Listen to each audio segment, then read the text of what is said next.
শুনছেন গল্প ত্রিশাতুর। আজকের পর্ব 1। শুধুমাত্র নিজের হাঁটার শব্দ ছাড়া আর কোনো আওয়াজ নেই করিডোরে। অনেকটা লম্বা এই করিডোর, ভীষণ চেনা। তবুও আজ এই রাতে লাগছে আরো অচেনা। আর তার সাথে হঠাৎ করে চলে গেছে পাওয়ার এই বিল্ডিং এর। কাঁচের বড় জানালা দিয়ে আসছে আলো বাইরে থেকে, কিন্তু সেই আলো যথেষ্ট নয় ভেতরের এই অন্ধকার দূর করতে। অনেক দূরে দেখা যাচ্ছে দরজা। ওই দরজার বাইরে বেরোতে পারলেই রাস্তা। অফিসের এই চেনা করিডোর দিয়ে অন্ধকারের মধ্যে হেঁটে যেতে যেতে আজ সত্যি খুব ভয় করছে আমার। আজ কেন যে এত বেশিক্ষণ ধরে কাজ করব ভেবেছিলাম। সবাই যখন বেরিয়ে চলে যাচ্ছিল ওদের সঙ্গে আমিও তো চলে যেতে পারতাম, কিন্তু না। কয়েকদিন পরেই আমার টানা 2 সপ্তাহের ছুটি, আর তাই আমি ঠিক করেছিলাম বেশি সময় ধরে কাজ করে সব কাজ শেষ করে বেরোবো। কি হলো তাতে? এখন 11টা বেজে গেছে এমনিতেই। ছেলেটা একা একা রয়েছে ঘরে। এতটা যে দেরি হয়ে যাবে ভাবতেই পারিনি। তাও ভালো যে গাড়ি নিয়ে এসেছিলাম আমি। ওই দরজা দিয়ে বেরোলেই অফিসের কার পার্কিং এরিয়া, সেখানেই আমার গাড়ি রাখা আছে। আমি তো কখনোই ভাবতে পারিনি যে হঠাৎ বিল্ডিং থেকে পাওয়ার চলে যাবে। কিন্তু জেনারেটর কাজ করছে না কেন? আমাদের অফিসে তো জেনারেটর আছে, সেটা তো শুরু হয়ে যাওয়া উচিত। উফ, এত অন্ধকার, কি করে যে যাব দরজার কাছে? হাতড়ে হাতড়ে যেতে হচ্ছে কোনো রকমে। বিশাল বড় এই মাল্টিন্যাশনাল কোম্পানির 6 তলায় আমার কেবিন। কাজ শেষ করে যখন নিচে এলাম লিফটে করে, তখনও দূর থেকে দেখতে পাচ্ছিলাম গেটের সামনে বসা সিকিউরিটি গার্ডকে। নিচের রিসেপশন পুরোটা ফাঁকা, কেউ নেই এখন, কারোর থাকার কথাও নয়। সবাই 8টার মধ্যে বেরিয়ে যায় অফিস থেকে। আমি মাত্র 2 পা বাড়িয়েছি লিফট থেকে বেরিয়ে, ঝুপ করে পাওয়ার চলে গেল। আমি চেঁচিয়ে উঠলাম জোরে জোরে, গার্ড গার্ড!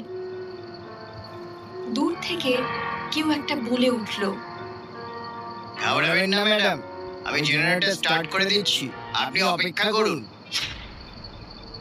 কিন্তু আমি অপেক্ষা করব কি করে? আমার যে খুব ভয় করছে। হঠাৎ করে কিরকম ঠান্ডা হয়ে গেছে চারদিক। একটা একটা বিভৎস গন্ধ ভেসে এলো আমার নাকে, যেন যেন সেই চেনা ভীষণ চেনা সেই পচা গন্ধ। আমার বমি উঠে এলো। ঘাড়ের কাছে কারোর একটা নিঃশ্বাসের শব্দ, ঘন গভীর সেই নিঃশ্বাসের শব্দে আমার মেরুদণ্ড দিয়ে একটা শীতল স্রোত নেমে গেল নিচের দিকে। আমি পেছনে না তাকিয়ে জোরে জোরে পা চালালাম সামনের দিকে। ওই তো হ্যাঁ, চলে এসেছে দরজার সামনে। ক্ষীণ একটা লাল আলো আসছে দরজা থেকে, কিন্তু পেছনে ও কিসের শব্দ? মনে হচ্ছে আরো অনেকে হেঁটে আসছে আমার দিকে, আমাকে তাড়া করছে ওরা। আমি দৌড়চ্ছি আরো জোরে সামনের দিকে, কিন্তু দরজাটা দূরে সরে যাচ্ছে কেন আমার থেকে? কি হচ্ছে আমার সাথে? কি হচ্ছে? আবার কারোর একটা ঠান্ডা নিঃশ্বাস এসে পড়লো আমার ঘাড়ের উপরে। আমার পাশেও কেউ দৌড়াচ্ছে, আমার সাথে সাথে একই গতিবেগে। আমি ডান দিকে আর চোখে তাকালাম, ভয়ে জোরে চিৎকার করে উঠলাম, সুজন! আমার পাশে সুজন দৌড়াচ্ছে আমার পাশে। না! Guard please help me! বাঁ দিক থেকে হাসির আওয়াজ।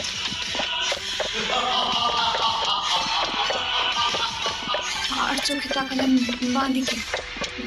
গুরুজি এখানে কি করে?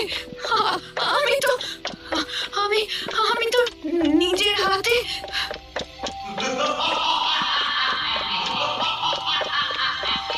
একটা একটা অট্টহাসির আওয়াজ ভেসে এলো পেছন থেকে।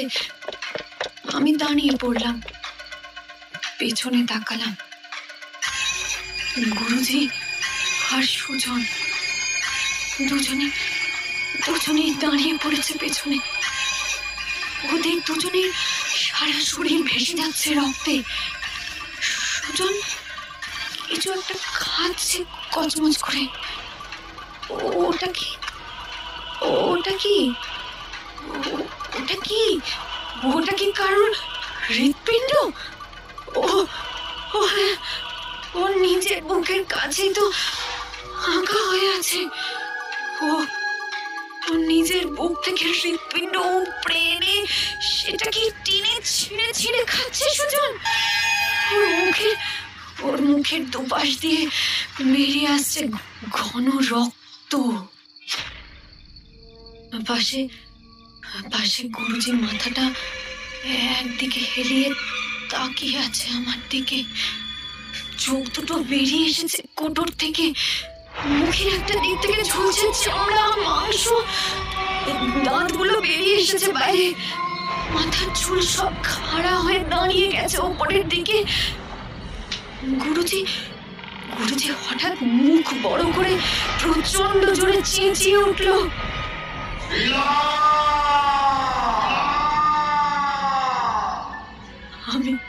আমি ভয়ে বসে পড়লাম, আমার দু হাত মাথার উপরে চেপে। আমি পারছি না দৌড়াতে। আমি ক্লান্ত। আমাকে শেষ করে দাও তোমরা, আমাকে শেষ করে দাও, দয়া করে আমাকে শেষ করে দাও। আর ঠিক সেই সময় হঠাৎ পেছন থেকে আমি শুনতে পেলাম একটা ডাক, মা মা মা, আমার খুব ভয় করছে মা। আমি ঘুরে দাঁড়ালাম। অনেক দূরে দরজার সামনে দাঁড়িয়ে আমার ছেলে ময়ূর। না না না, আমি মরতে পারি না। আমি সব বাধা অতিক্রম করে আসছি তোর কাছে ময়ূর, আমি আসছি। আমি চেঁচিয়ে উঠলাম, ভয় পাস না ময়ূর, আমি আসছি তোর কাছে। আবার আমি দৌড়ালাম সামনের দিকে। আমার পা থেকে জুতো ছিটকে পড়ে গেছে, হাতের পার্স ছুঁড়ে ফেলে দিয়েছে আমি একদিকে। আমার পরে থাকা শার্ট আর প্যান্ট ছিঁড়ে গেছে, উন্মুক্ত হয়ে গেছে আমার শরীরের কিছু অংশ। কিন্তু আমি সব ভুলে দৌড়াচ্ছি সামনের দিকে। অবশেষে আমি পৌঁছালাম আমার ছেলের সামনে। ওর দিকে হাত বাড়িয়ে দিলাম আমি। আমাকে দেখে হাসলো ময়ূর। আর ঠিক তখনই হঠাৎ করে আমার আর ময়ূরের মাঝে নেমে এলো একটা কাঁচের দরজা।